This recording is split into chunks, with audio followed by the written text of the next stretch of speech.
can I talk a little about the book?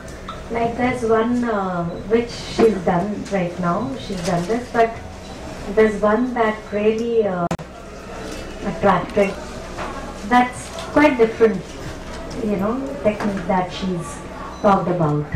And then there's one energy bank, that's one exercise. So these are from her 2 books. Third book I've not been able to read even a line, so I won't be able to talk about that. I've loved the simplicity about the book, about the text, because I love to read in general, and I love to read self-help books.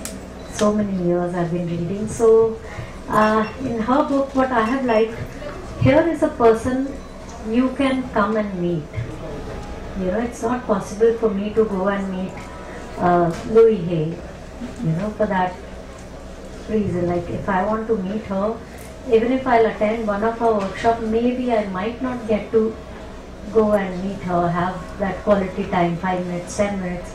But here is a person who's accessible. One can meet, share experience, and take her experience. So that's a very lovely thing, because this person is from a continent it's possible to reach to.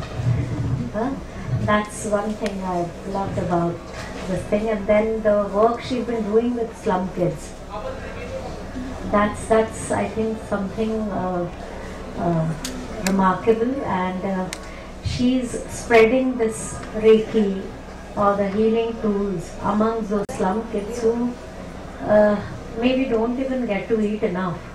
So when we talk about spirituality, it's said like when your stomach is full, that's when you can think about spirituality.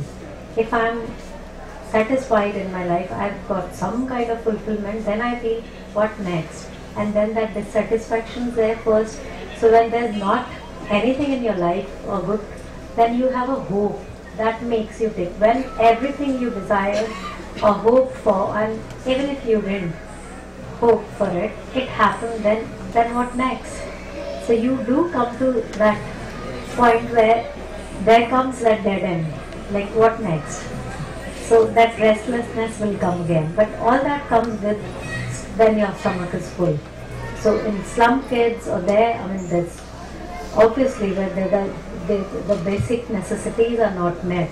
So I think she's doing a great job by giving them these tools to use on their family, on themselves, when they become, because I believe that when I'm happy, when I'm peaceful, there is certain aura that is around you, and that's how you connect with people. Even if you don't speak, you don't meet, you just share a smile, like, I love, not that deliberately I don't do, but so many times you come across a beggar, and sometimes there are these kids, and you just exchange a smile. For that, no effort is needed, it just happens. At least it happens with me, and so that's why I know, why when I said, I wrote to her that, no, I know you. So, I don't know what she felt, but I think that's what we felt, that I know her because of her work. I didn't know what she's doing exactly. If she has an NGO, I just read few of her posts, and that's how I connected. I felt there's a cosmic connection, we are all connected. And I've experienced that. Small coincidences that happen in our day-to-day life, and sometimes we are aware of it, and most of the time we are unaware of it. Like how I got aware just now that, okay, for 3 minutes I can do something like this, and suddenly I felt I was quite tired, and I came and my day was very busy. So I felt that. So I think if I'm open, I got to learn this. So we need to be open. If we are open to healing, I think that's why, the songs are loved. When I get to hear, so many times some people tell me that, oh, I come back so tired, and when I listen to your songs, so I feel relaxed. So I think that's healing. And healing can be in any form that suits you. So one has to just find that, and I think that's why this book is so lovely, because it's so easily one can do and try those exercise or the meditation or techniques, the tools she's given, she's mentioned about, because it has generated from her personal experience. She is a psychic healer or a therapist or Reiki healer. All that is happening, and yet her own inner journey has been happening. Because when you're receptive of certain things, we all are sent to the purpose. So everyone, if somebody is able to find one's inner calling so soon, I think that's a blessing. So it's just that it's a matter of tapping that door, and when it opens, and when we are ready, I think it just happens. I feel that. So that's why when she said all these people, some are known to her, and I'm sure some are not known to her directly, but just out of curiosity only, if somebody is passing and come here, that's the energy I think we all share. When we learn Reiki or pranic cleansing, pranic healing, they make us do an exercise to experience the energy. They tell us that, bring your palms closer, and then we feel the energy.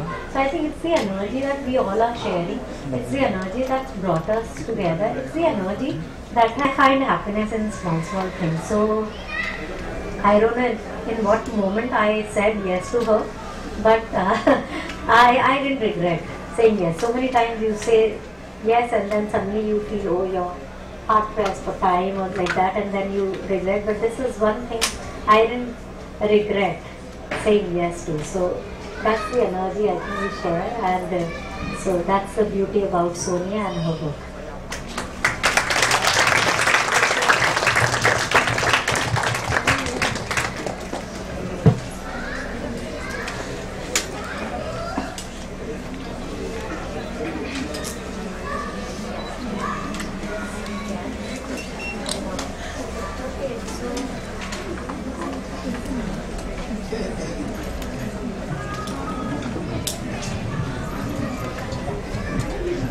Okay.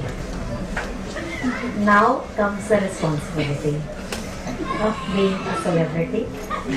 If at all I am. I don't consider one, because I'm more like a housewife, I slog every day, putting clothes in machines and putting in dryer, even though I have domestic help, but unless I do, it doesn't happen.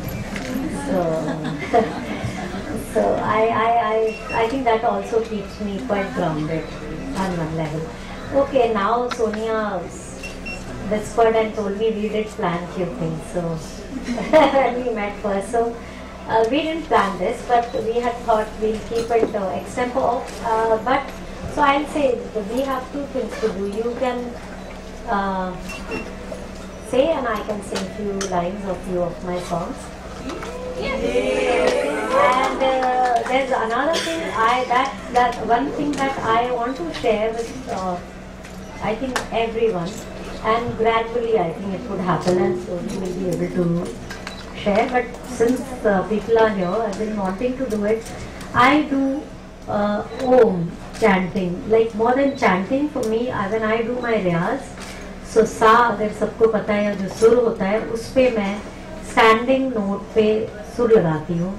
Suppose सा नी या सा, so I sing it for 108 times. और मैं उसको ओम बोल के करती हूँ. तो मैं इस तरह कुछ I do this for 1.5 hours every day. So that's my first riyaz, and then I do my बाकी riyaz जो पलटे का करती हूँ, बंदिश का. So that's one thing I want to share with everyone, because I feel without me knowing about it, I've been doing it since 1986. So as part of my riyaz, and when I didn't even know the power of chanting or saying Om in your riyaz, I realized much later that's the sound of Nad, or the universe, and Shiva. And maybe so the spiritual journey happened and I was not even aware of it.